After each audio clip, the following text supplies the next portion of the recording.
It's a pleasure to have you all. Thanks for introducing Redsword. I'm probably going to be doing a lot of the talking, so I'll shut up for now and have you all go into the game. Let's introduce the players. That's cool. So, Wicked, if you will follow my camera. Yes. In the left corner, we have our own purple Protoss, the Art of Warfare, Paddy.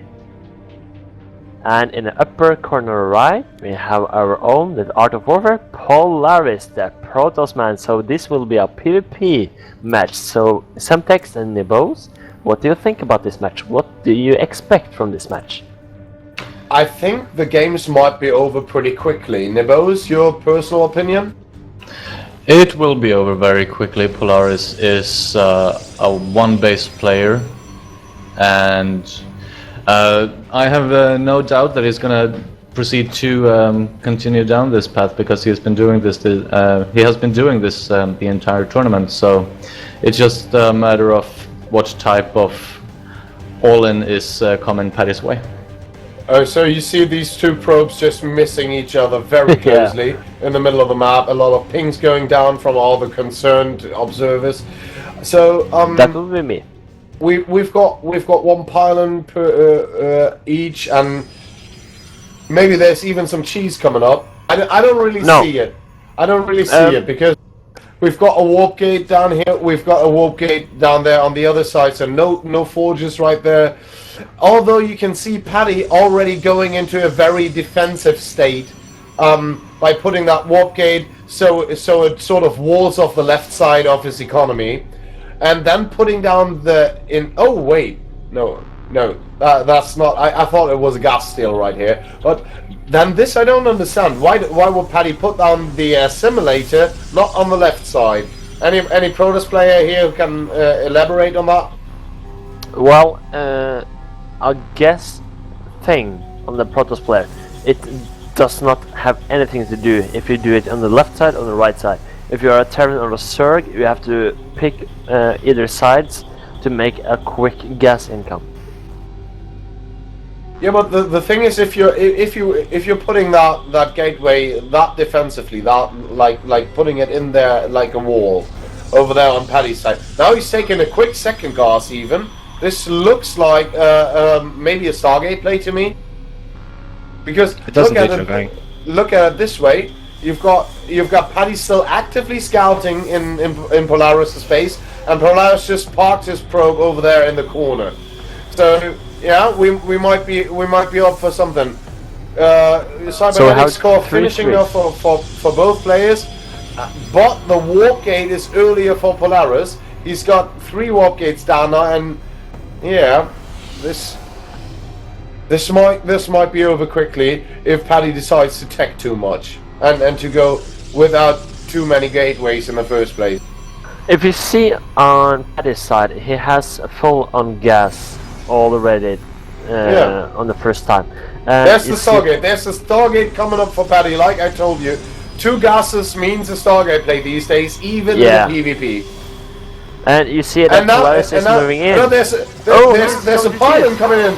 He's putting up 2 pylons because he's just like 60 seconds away from finishing his warp gate. Indeed. The mothership core is gonna be able to take care of that probe, and that means there's no more pylons. It's just escaping. He's putting up 4 pylons, and that's gonna take away a lot of Paddy's income, because right now he's got to focus on bringing down those pylons. And there's but we have Zealot coming in. Yeah, Zealot's taking down the first. Warp gate finishing for Polaris in 5 seconds. Yeah, but now he it's has done. He's got 1 pylon that's lost no health. He can warp in on that pylon right over there on the left side, and that's what he's doing now. 2 Stalkers, 2 Zealots coming in, and this might be game already. He has the photo of the We're just going to push everything back for a period of time here. Focused down, and now the mothership core is falling. Just 2 more shots, it's down, and Paddy has no standing army. He's just now trying to chrono boost out of void ray, but he's got his Nexus cannon down. That's going to help in some way. Paddy has only got 100 minerals worth of standing army, and that zealot is badly damaged. Yeah. No army for Paddy right now. He's chrono boosting that void ray like a madman, but he needs to attack the stalkers because they can easily take it down. Paddy's still ahead in supply though. Not that another round of zealot warpins comes in. That's obsolete. The Indeed, this void raid is going to be his saving grace. And he's got a mothership car as well. Yes. I think Paddy will get this game. But now Paddy's dropping in supply because he's losing probes left and right to these zealots who are in his mineral line. Paddy has only got 5 workers left, and there's the GG. 7 minutes. Like I said, the problem was not that he wasn't defending stellarly. He was defending pretty well. But the problem was that Polaris went on the 3-gay play with the pretty quick chrono boosted warp and then the multiple pylons in the enemy base that really made it hard to deny the warp-in opportunity in the first place. He got taken. He took care of 3 pylons, and that's an exceptional feat in the first place. But he couldn't deny the aggressive potential that came out of the 4th pylon, and that was his downfall in the end. What's your analysis, guys? My analysis is like Paddy now. He knows about what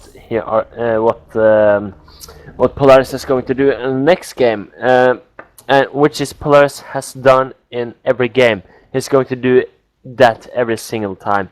So I think Paddy will be more aggressive between those cheesy builds that Polaris use now. So I hope, for Paddy's sake, that he's winning the next game now, which is like building a forge and cannons between him and between his minerals, and maybe 1 cannon in his base.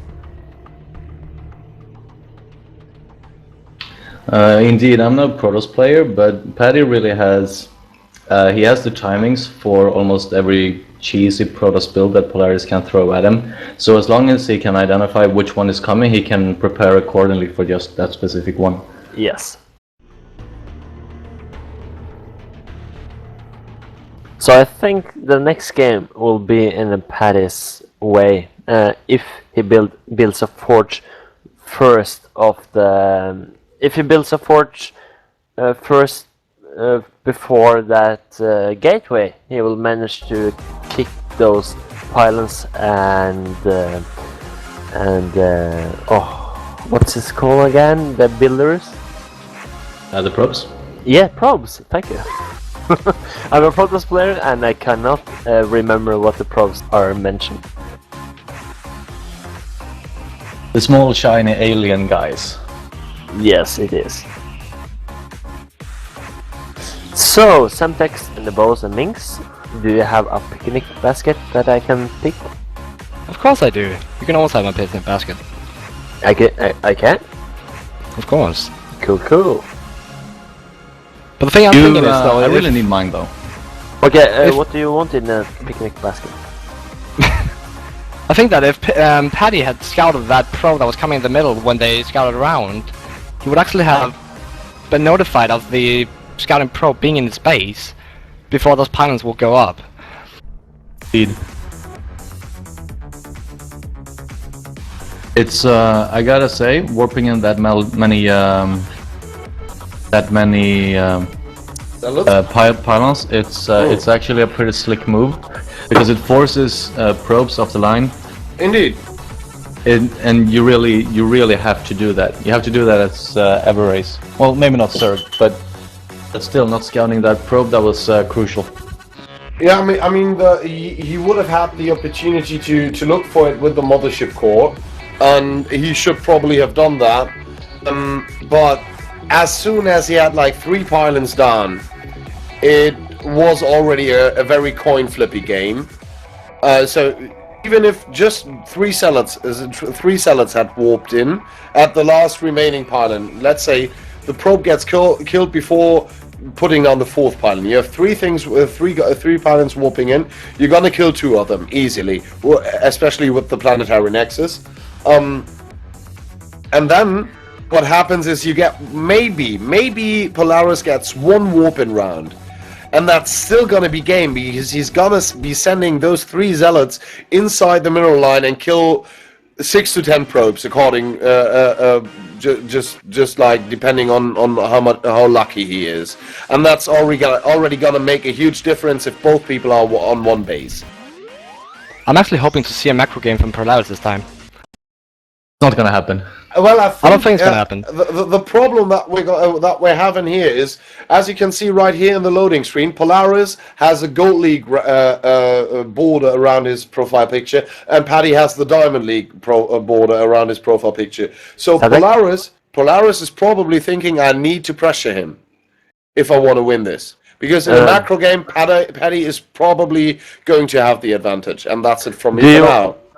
Do you want me to do the introduction again, Semtext? Of course.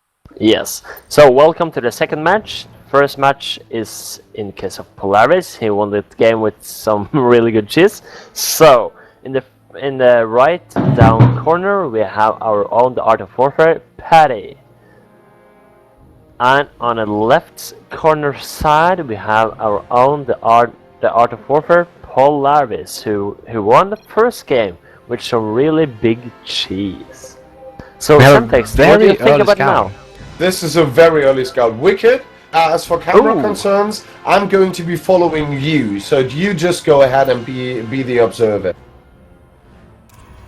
So there's an early scout from and Paddy. he's going in. Paddy's going in. Oh shit! He's going up to 10 supply. And now he's greedy. putting down the pylon inside the enemy base. The thing is, Polaris saw the probe coming in early. If he didn't watch the minimap, he might have missed it.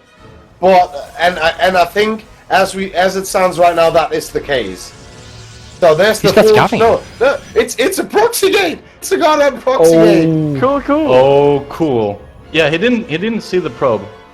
I'm looking at his vision right now. He probably didn't realize. No. But Paddy should be seeing in his he sees it. He sees a distinct lack of anything in Paddy's base, and he's pulling all of his probes. What the hell?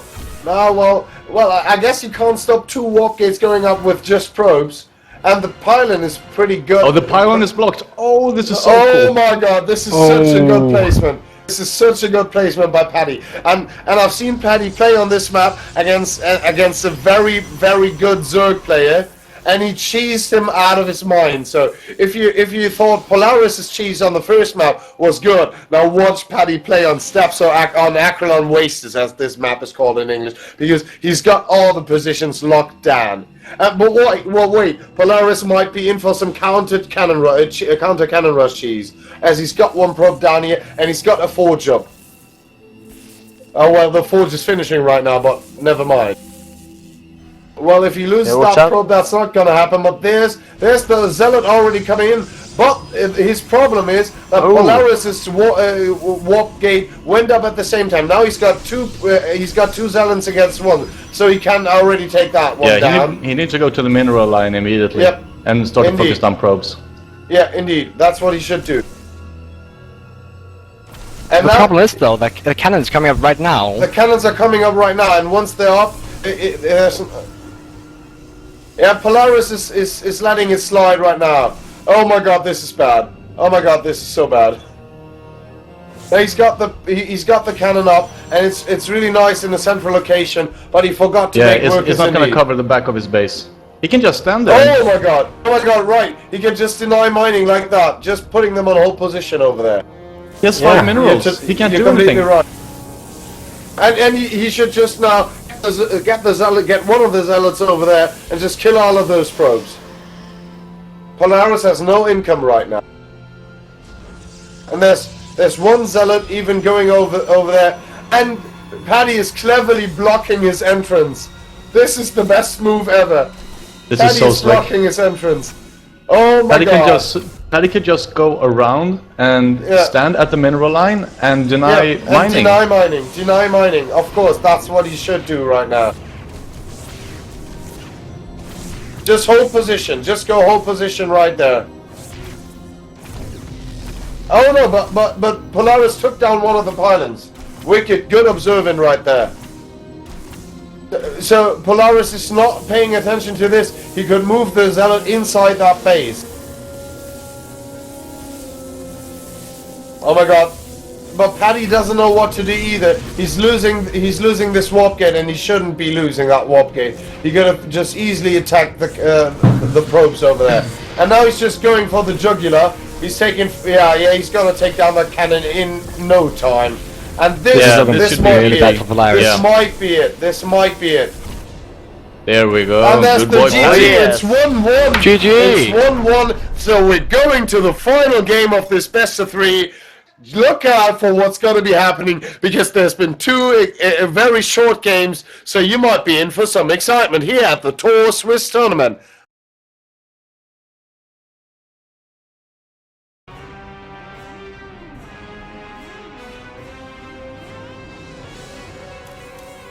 Nobody saying anything? Indeed, this is very strange games indeed, I must say. It is. Yeah. I have a mean, feeling at least that, we're not getting our standard 4-gate versus 4-gate. But that was some really good play by Paddy. Indeed, like I have a he feeling knows that he wanted to return the favor to Polaris. Indeed, he's showing essentially what he did right there. He's like, oh, so you cheesed me in game 1. Let me show you that I can counter cheese. Exactly. So what this might turn out to be in the end is like we actually are going to get a macro game in game 3, because either one of them has now shown his prowess in cheesing, and maybe both of them, and this is just a possibility, this is not a definitive thing, maybe either one of them is saying, okay, we both out-cheesed the other guy in one game. Now we don't want to fall victim to some warp-ins in our base or to some proxy gates. Now we're just gonna play it straight up, and this is what my essential hope is right now. That they're gonna play a straight-up game, and we're gonna see at least one additional base out of every player, and let's hope for the best. But like you said in the last game, it was that Polaris is not. I don't believe Polaris to be a very good macro player. This might be the issue that actually makes my strategy fall apart right here, because we obviously have now Wicked is in the player spot. You might want to change that, but Paddy is the host. But nevertheless, we have this league differential. I don't want to say skill differential, because as we could see in the first game, it didn't matter if Polaris was gold or silver or platinum or diamond or whatever, he still took it. So it's not so much about the league the skill differential right here, but maybe more about the league differential. If you've already got into Masters like Paddy did, to Diamond, I'm sorry, then you're probably better at macro. We haven't seen it yet. We have no proof for that theory. Keep that in mind. Maybe it's just that I think Polaris was at least platinum at some point. I'm gonna check his profile right now. Just for your information, I just spilled a lot of beer on my keyboard and my mouse. Oh my god! You should clean that up. I did. Okay, so I've just been checking out Polaris's profile, and his highest 1 versus 1 finish is Platinum, and his highest team finish is Master League as well. And he was in Platinum League 10 times, so he's basically a Platinum, smurfing as a gold right here. So I believe then that Polaris could actually pull off a macro game.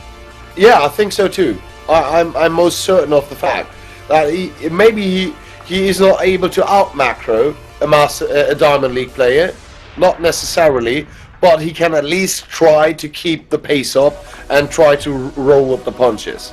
So I would be most happy, I would be most grateful to see a full-blown 3-base per piece macro game in this last game. I don't know if it's gonna happen, but I think everybody of the viewers has had a lot of excitement up until now, and we'll just see what happens. So everybody's in the lobby right now. Well, no, we kind of restarted the lobby. So, Nebose, if you could just take it from here and just provide a little attention, I'm going to visit the bathroom as well. But I don't believe that. Thank you for that pressure. Thank you very much. I don't believe that Polaris can cheese again like he did in the first game, because I think Paddy will actually be watching out this time for it. Yes. I think Paddy and Nebose, they're now more comfortable between one another about cheesing every game now. Because in the first game, Polaris was cheesing Paddy, and Paddy knows, okay, he's cheesing me right now. Okay, I will try to cheese him with my build in the next game. So now we have two cheesers in the same game in the third match. So this game will be interesting. I don't know if it will be like 7 minutes, but I think it will be like 10 or 20 minutes about the game. I have a really big hope for that. Yeah, but the thing is now that both players know that the other is excellent at cheesing, and I think that Polaris will be much careful now, to be honest. Yeah, I think so too. Polaris and Paddy, they know about the cheese builds right now. Like Polaris, he's using 4 pylons and some zealots and a warp gate in the early game 6 minutes, and you have Paddy, who is building 2 gateways in the base. So now I think that will be so cool to see. Do they do more macro game or do they do more cheese game? But what I'm thinking we're gonna see in the start is some kind of defensive play from actually both players, as they believe the other one will be cheating again. It's very hard to come up with ideas where, especially, I mean, against Protoss, I played Terran myself. Against Protoss, they have so much variety at the beginning of the game, and sure, you see double gas, but it could mean pretty much anything from the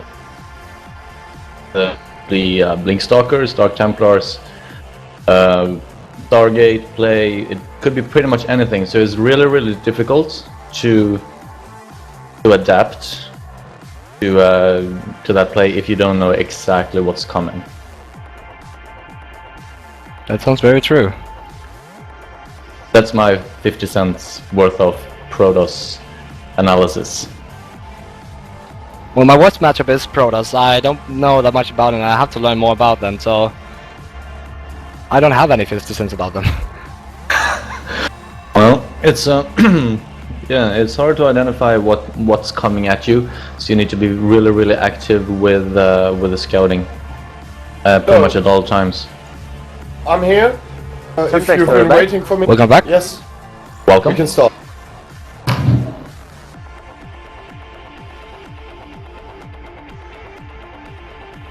So, Paddy is still on a smoke break?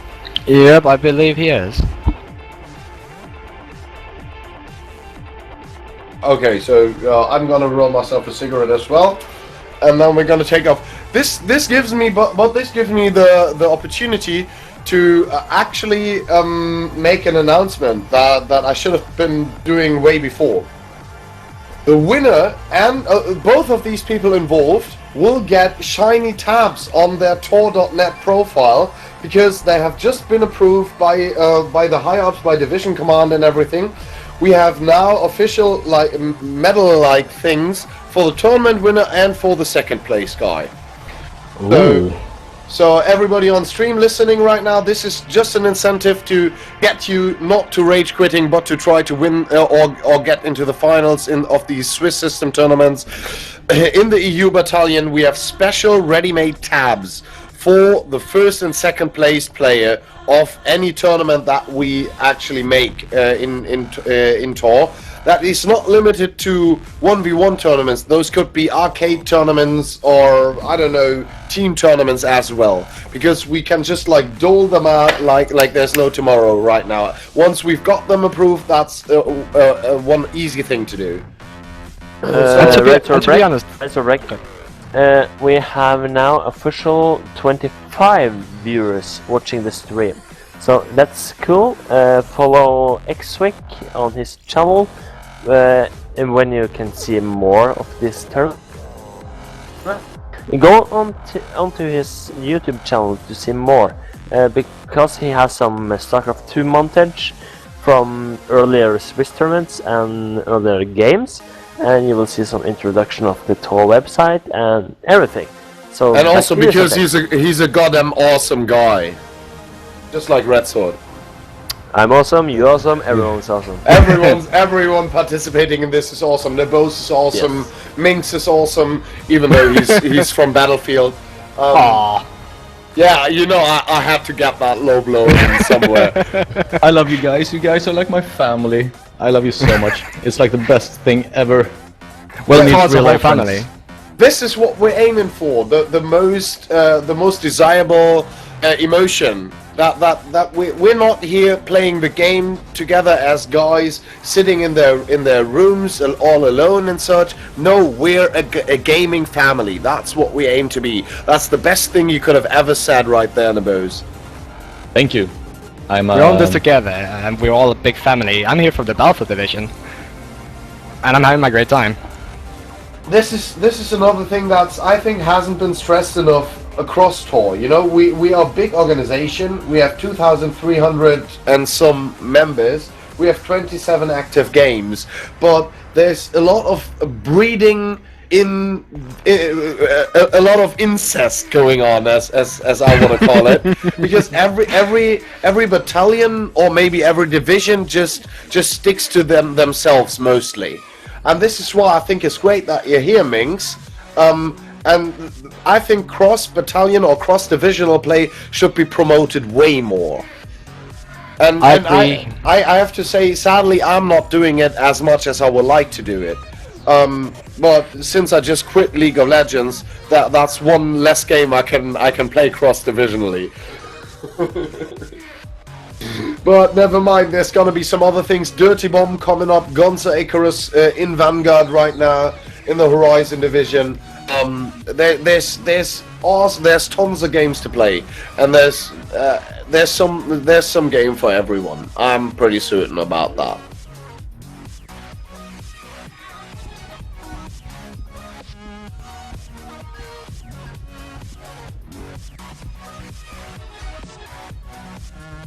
So I think we should do another ready check. Oh, there we go. Oh, here we go. Countdown starting. Miinx, why don't you do the introductions? Alrighty then. Redsword is back. I will do the introduction now. Okay.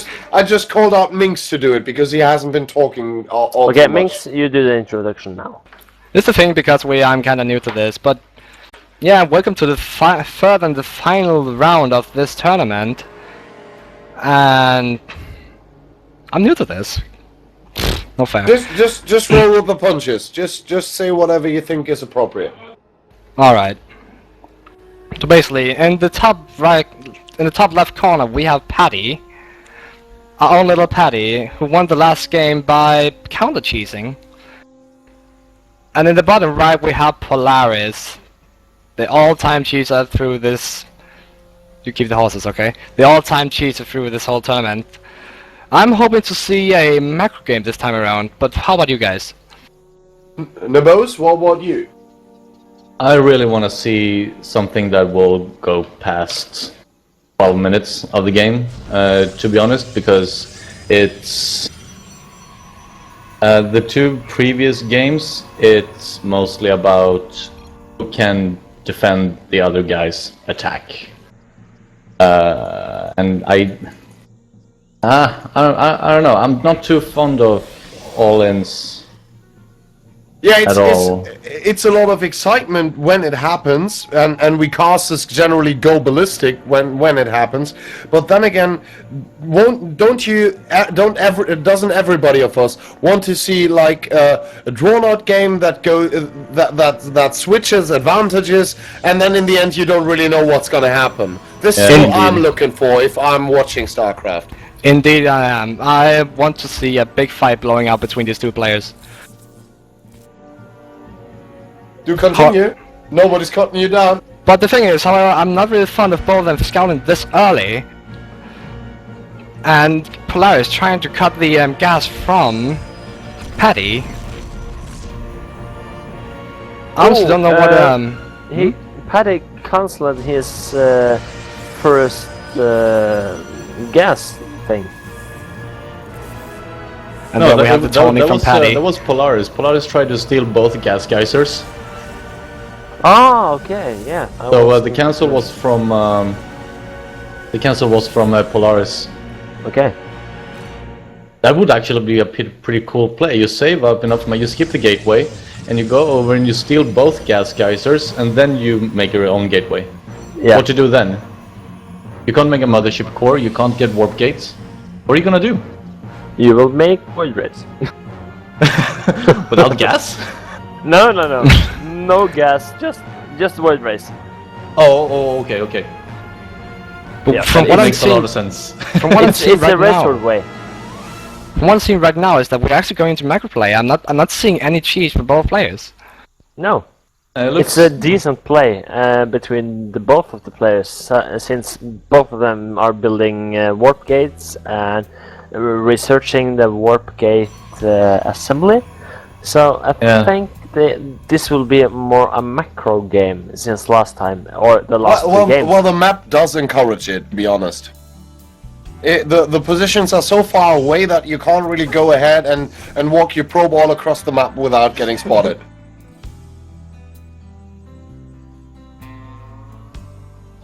So we have our first thought down of each players. Polaris has 2 gas, and Paddy has 1 gas, and is going to the second gas right now. that robo though, Yeah. from And my mouse Polaris. is sticky from all the beer. You should start drinking so much beer. Oh, Polaris is making some robotics facility and a new gateway. But from what I'm seeing from Paddy is that he's trying to get his stalkers really, really fast. You got 3 stalkers out in a very short time, if you ask me. Yeah, if So he this is already some pressure, but Polaris spotted it on the watchtower. You should have, at least. No, that Polaris' stalker is way out of position, out on Yeah, patrol. he's looking for proxy pylons. And now these the fox what's happening right He's now? not saying and he's pulling himself in. Of all possible force. Ooh, This could be a really huge loss for Polaris. Oh, it was an observer And first. Polaris is supply blocked on the Immortal. He's trying to get an Immortal out, now it's coming out, he needs to chrono boost it. There's no chrono boost on it, so it's still good 45 seconds away. He needs to pull back he needs to pull back half of his probes and defend with the other half. Well, this aggression didn't really turn out too positive for Paddy, I should say. But to be on a side note, he did get a full scout. So he saw the robo, he knows the Immortals is coming, and he is very well aware of everything that is going on. And he only lost 1 stalker for his troubles. And he could... and I think he's gonna escape with both stalkers. Oh. And the mothership core is gonna be able to help him out. And if Polaris is not very... oh yeah, he's gonna lose both. And the zealots. That was some really nice play, micro play from Paddy. Oh, you see mothership cores colliding right here in the middle of the map, and there's the recall.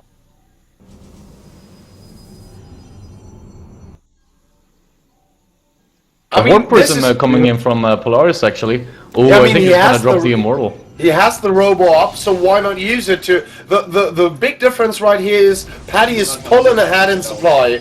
As you can see, he's got the second base up and he's looking to defend that right now. And I think, from what we were saying earlier, of Paddy maybe having an advantage in a macro game, that's probably going to happen if he does pull ahead uninterrupted right now. So Polaris has got to make a play with that warp prism right now.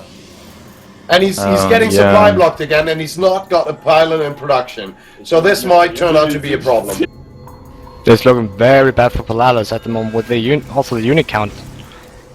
And the economy that's coming in from Paddy.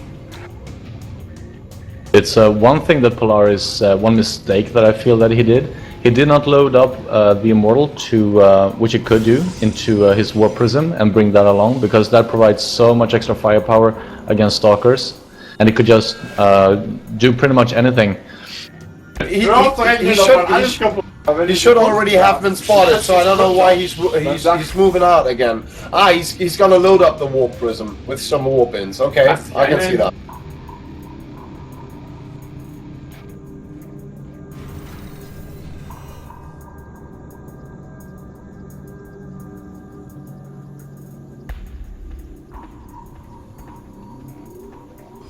Guys, you're so silent. Yeah, we're kind of all expecting to have Polaris make a big play with that Warp Prism. Yeah, and he needs to recall. Yeah, he does. Yeah, here's the recall, and this is bad. He could. This is bad. Oh, nice force fields right there. This is actually kind of nice. Half of the army inside. He has 2 Immortals trapped in there.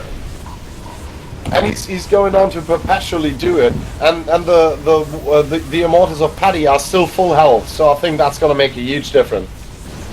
But Look the thing at is, the supplies right now. Both players are dropping equally, and the robo facility of Paddy is seriously hurt. But the battle is going on in another place. There's more weapons, and I think Paddy can defend it. Indeed, he he tried does. to focus However, on the Nexus, but it didn't work out. Yeah, he lost 17 workers in that fight, though. Strangely enough, this is weird. He lost 17 workers, but he is still up by 12. Well, that's just the advantage you have of having a 2-base, and Indeed, yeah. So he's gonna be able to power from here really, really well. Okay, so the most important thing I see right here is that Polaris got his base up during the attack. But the thing is, Polaris is very, very low on the army supply right now, and Paddy's moving out.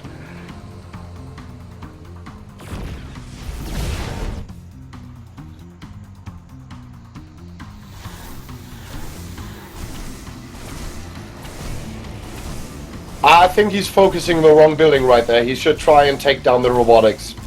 Yeah, indeed. I mean, cancelling upgrades is fine as such, but it's not gonna happen. As you can see right here, 4 Stalkers defended easily.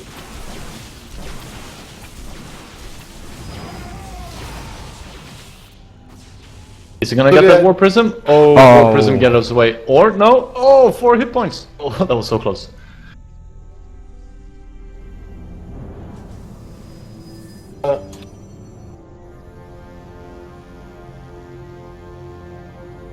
One thing that I'm seeing though is that +1 weapon has just started from Polaris when and still it's +1 weapons from Paddy is almost done. Also der violette Spieler wird gewinnen.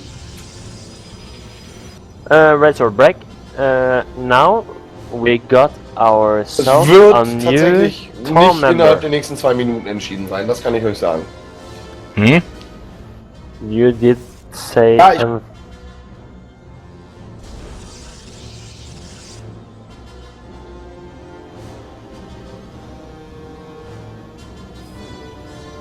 But let's see right now, Polaris need a miracle at the moment, as Paddy's really, really far ahead. Indeed, indeed. This force right here, if you he's gonna morph some Archons and just go for it, I think. And with this force that Paddy has, he's just gonna be able to break the front. Polaris is gonna scout that. Yeah, he scouted the whole thing.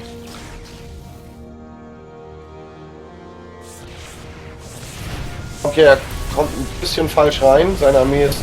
Ja, jetzt haut er die Kanonen weg. Seht ihr, die Dinger gehen richtig schnell down. Aber jetzt muss er im Moment ab, weil auf dem Nexus ist hier dieses Energieding, das schießt halt in dieser Reichweite und macht in der Reichweite ziemlich alles kaputt. Aber das ist halt nur zeitweilig.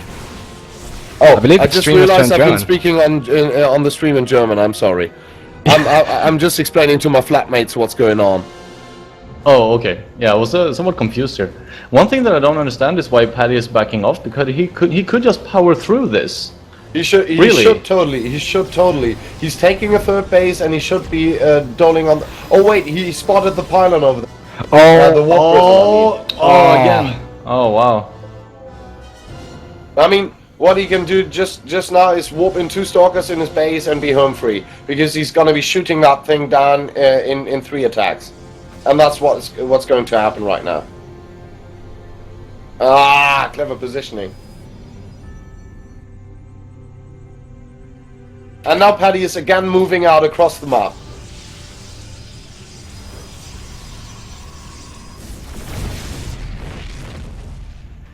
Looking at the unit coming station, it's...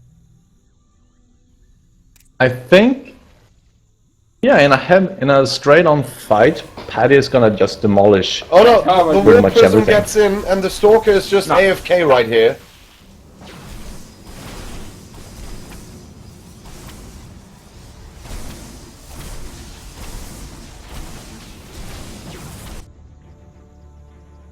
He needs to focus the warp prism right now. Yeah, and so he does. That's it. That's in it. the middle No of the working aggression as well. potential. No aggression potential, and now he needs to push out and make his supply advantage count. Yeah, look at the income. Paddy he's collecting 2,000 minerals a minute, while Polaris is merely collecting 1,000. So, from this point on, it's gonna be very one-sided, unfortunately. Yeah, I mean, Polaris. look at the supply difference. 70 supply advantage for Paddy. Indeed. If he's not pushing this through, then I don't know when he's gonna.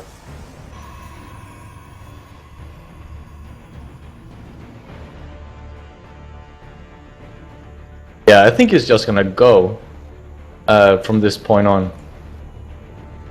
This third base from Polaris is completely undefended. It's just gonna go down in a blink of an eye. Doesn't look good for Polaris. I guess this is gonna be it. Paddy pushing through the third base of Polaris. Yeah, we have the fight. With no problems at all. Burns going down on the back line of Polaris' army. And both players are dropping in supply, but equally. And you know what? There's where that is going to turn out eventually. He's using the Archons to squash down on the force fields.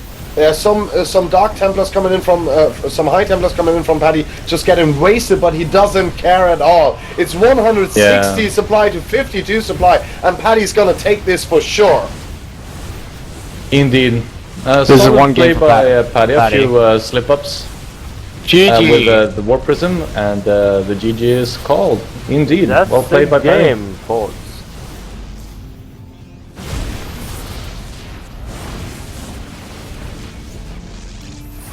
It's funny that Paddy won this game because of Polaris being a cheese gamer all the time.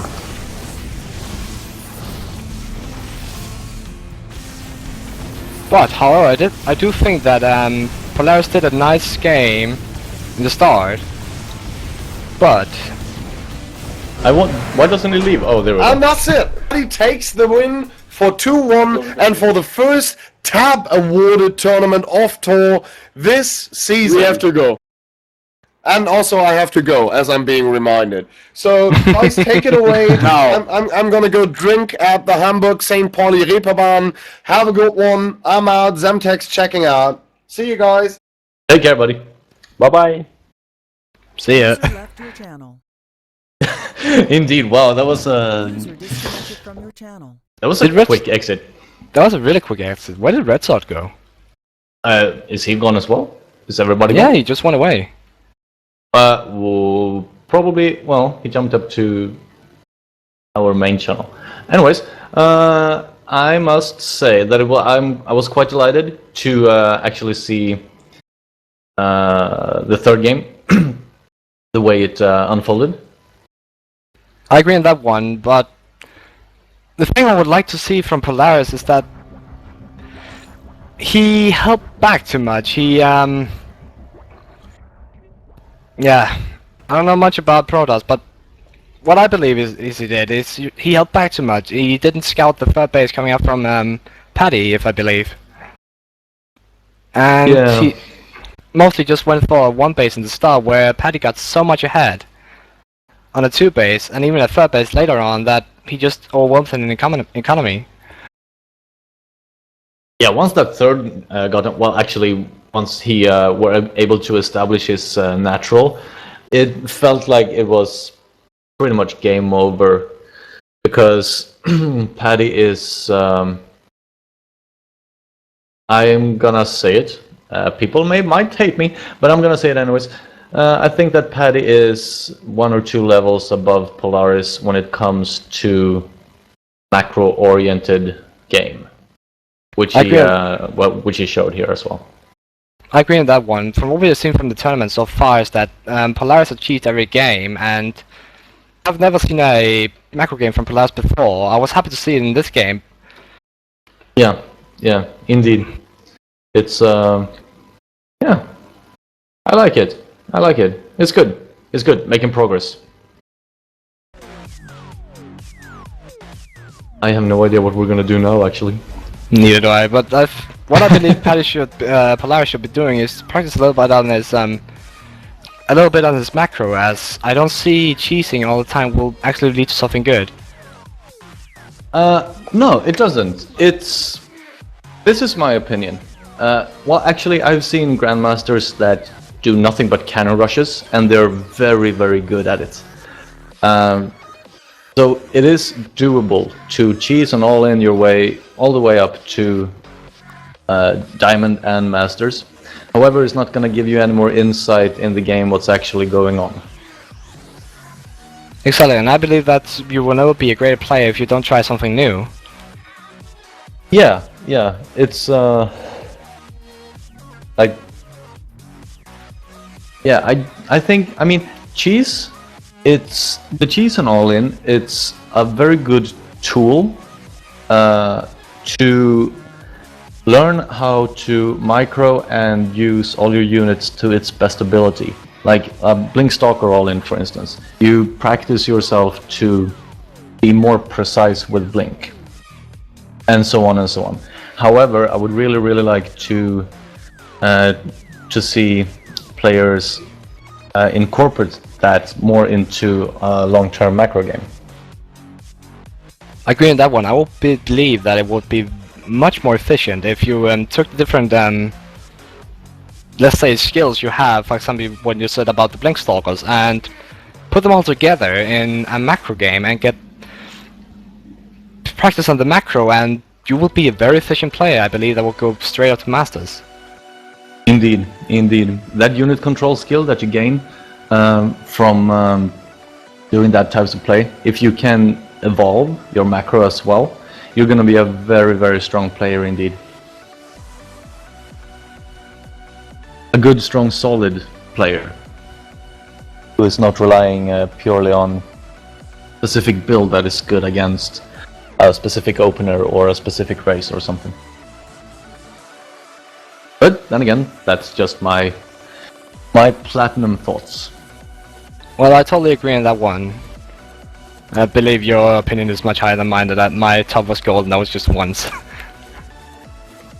It's yeah, I mean, I think that you don't have to be, I don't think that you have to be grandmasters or be a participant in Code S in order to have an opinion in someone's play or the game in general. I mean, look at Husky StarCraft. He's casting Major League and DreamHack and all that good stuff, and he's platinum. Total Biscuit is like bronze. I actually heard he was gold. Gold? Oh wow, he improved. Good on you, Total Biscuit. Please tune into our stream. Which would be sick, by the way. But yeah, so it's yeah. I think that's pretty much it. Yeah, let's wrap this up. It was a very nice tournament, and there was also very great play from both players in the first. Isn't he plat? I don't know. But very great play from both players. As we saw, Polaris have mastered almost mastered the ability to just cheese all the way through. And that's also what we saw in the first game, the way he did it. But in the second game, he got it all back in his face by Paddy. with the perfect placement of the gateways and the pylon. Yeah, I really liked that one. I thought it was great. Polaris was not able to get that pylon down. Yeah, without taking really out a good gateway. placement. I was honestly impressed. And being denied mining for all the time that Paddy did behind this middle line, and also setting up the I actually don't know if he set up the fences back home, but really great play from Paddy from the second game for both players. And the third game, as we both know, that Paddy is a diamond player. He had more experience in macro, and I believe that was why the result came out. But I believe that Polaris did a really good job. But he should not stay behind so much and should scout a little more. Yeah, indeed. Alright, ladies and gentlemen, it was a true pleasure to have this one-way conversation with the stream, and we will shut this down momentarily. I think we're just gonna close it down right now. So this is Nebose, thanking all of you for tuning in, and I hope that you all have a very good night. Thank you, everyone. And that's it for me. Thank you very much. Take care. Take care, everyone.